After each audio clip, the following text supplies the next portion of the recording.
আমি অন্তর্বর্তীকালীন সরকারকে বলবো, অনুগ্রহ করে ওই দিকে নজর দিন, অনুগ্রহ করে সুশাসনের দিকে নজর দিন।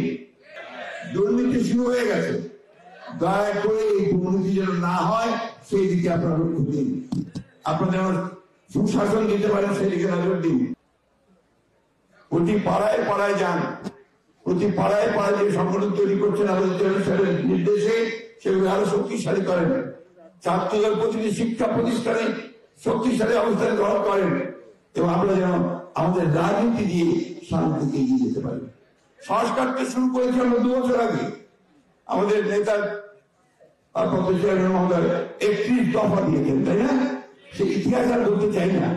কত কত ভাবে আমরা বিভিন্ন রাজ্যের দলের সাথে কথা বলে প্রায় 2 বছর আরো দফা করে আমরা 31 দফা দিয়েছি। 31 দফার মধ্যে সবকিছু আছে। তাই ওই ব্যক্তি খুব বড় ব্যক্তি, যার যে সংস্কার হবে তারপরে নির্বাচন হবে। নির্বাচন কেন চাইছি আমরা? নির্বাচন চাইছি যে নির্বাচন ছাড়া, একটা নির্বাচিত সরকার ছাড়া কখনোই আপনার সেই শক্তি পাওয়া যায় না, সেই ম্যান্ডেট পাওয়া যায় না, সেই লেজিটিমেসি পাওয়া যায় না, প্রয়োজনীয়তা পাওয়া যায় না, যা বিশেষ বিশেষ বড় রকমের সিদ্ধান্ত নিতে পারে।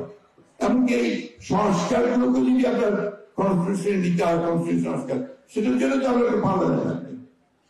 সুতরাং নির্বাচন প্রয়োজন, সেই জন্যই যত দ্রুত হয় তত এই দেশের সংকট দ্রুত কাটবে।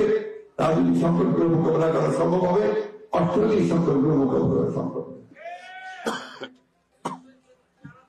অর্থনৈতিক অবস্থা ভালো না, জিনিসপত্রের দাম এমন ভাবে বেড়েছে যে মানুষের এখন না বিশ্বাস হয়ে গেছে, তাই না? প্রতিটি জিনিসের দাম বেড়ে গেছে। আমি অন্তর্বর্তীকালীন সরকারকে বলবো, অনুগ্রহ করে ওই দিকে নজর দিন, অনুগ্রহ করে সুশাসনের দিকে নজর দিন।